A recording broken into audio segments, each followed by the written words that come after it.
Hello everyone, welcome to my YouTube channel PKS Gyan. आप सभी का स्वागत है। हमने जो सीरीज़ स्टार्ट की है जियो technical engineering PYQ series start की है।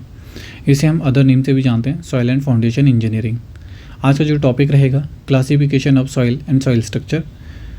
आज इसका क्लास 6 है। इससे पहले 5 क्लासेस हो चुकी है। अगर आपने प्रीवियस वीडियोज़ नहीं देखी है, प्लेलिस्ट में जा करके ज़रूर देखिए। अगर आपको हमारी वीडियोज़ पसंद आ रही है, चैनल को लाइक, शेयर एंड सब्सक्राइब ज़रूर कीजिए। आज का जो टॉपिक है classification of soil and soil structure. इसका फर्स्ट क्वेश्चन है, how many groups of soil comes under the Indian standard soil classification system. हमने Indian standard soil classification system से बताना है, तो इसके 18 ग्रुप्स होते हैं। इसका जो राइट आंसर होगा बी। इसमें 8 ग्रुप्स आपके कोर्स के होते हैं और जो 9 ग्रुप्स होते हैं वो फाइन के होते हैं और जो 1 ग्रुप्स होता है आपका पीट का होता है। अगर हमें USCS सिस्टम से पूछे, यूनिफाइड सॉइल क्लासिफिकेशन सिस्टम से, तो आपके 15 ग्रुप्स होते हैं। नेक्स्ट है second, if D10, D30 and D60 represent particle size in millimetre, then the correct expression of coefficient of curvature for a particle size distribution curve is. हमने क्या बताना है, CC, और CC का फॉर्मूला रहता है D30 का square divide by D10 multiply by D60। तो जिसका राइट आंसर होगा ए होगा। और अगर हमें इसकी रेंज पूछी जाए तो इसकी रेंज होती है CC की 1 से लेकर के 10 तक। रेंज भी ध्यान रखिए। अगर हमें कोफिशिएंट ऑफ यूनिफॉर्मिटी पूछते हैं तो D60 divide by D10, coefficient of uniformity. अब अगर हमारे पास CU ग्रेटर देन 4 होता है तो उसे हम वेल ग्रेडेड ग्रेवल कहते हैं। अगर CU ग्रेटर देन 6 होता है उसे हम वेल ग्रेडेड सैंड कहते हैं। नेक्स्ट है, the unified soil classification system was originally developed bye.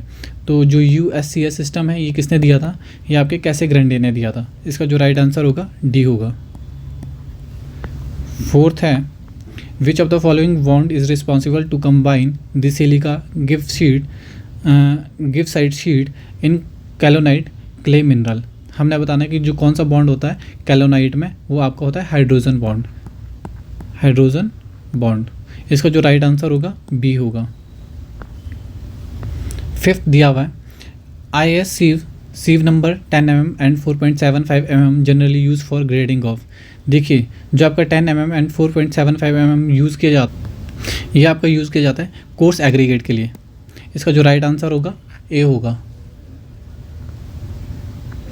Next है sixth, which of the following show the correct order of increasing surface area. हमने सरफेस एरिया बताना है किसका करेक्ट है। तो इसका जो इंक्रीजिंग साइज होता है, फर्स्ट आपका जो होगा सैंड होगा, फिर सिल्ट होगा, क्ले एंड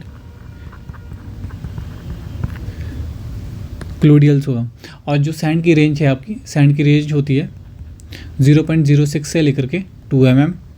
और जो सिल्ट का साइज़ होगा वो आपका 0.002 से लेकर के 0.06 mm।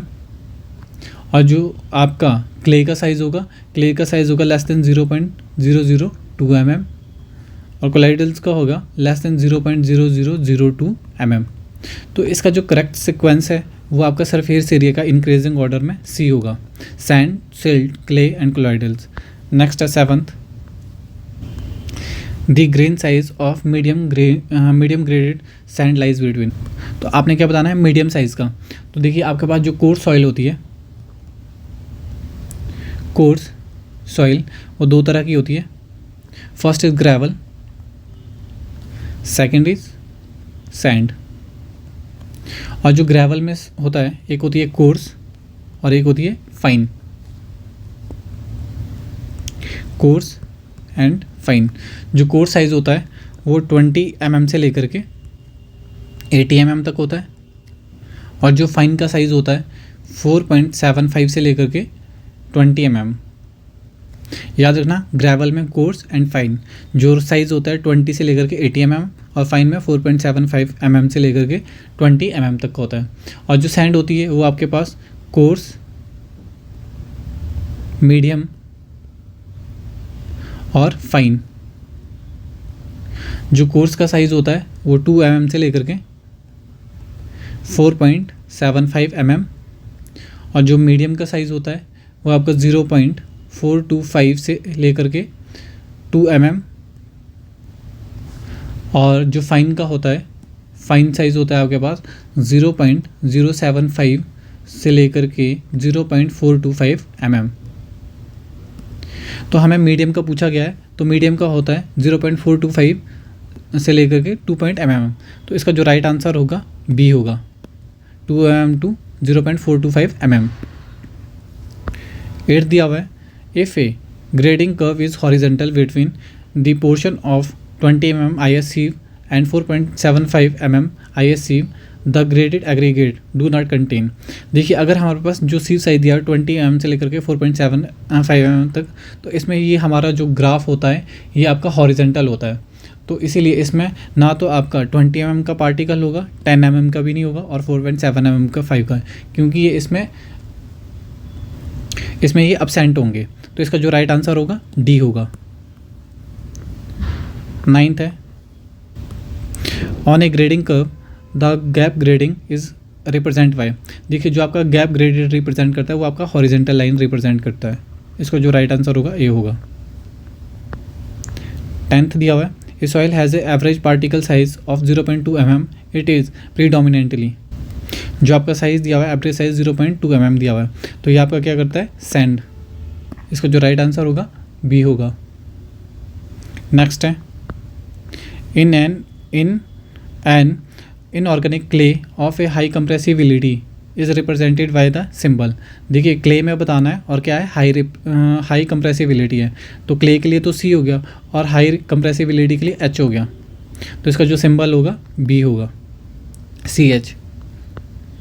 12th क्या है, the meniscus and depression against correction in the hydrometer analysis represent by. जो मेनिस्कस होता है वो पॉजिटिव होता है और जो डिप्रेशन होता है वो नेगेटिव होता है।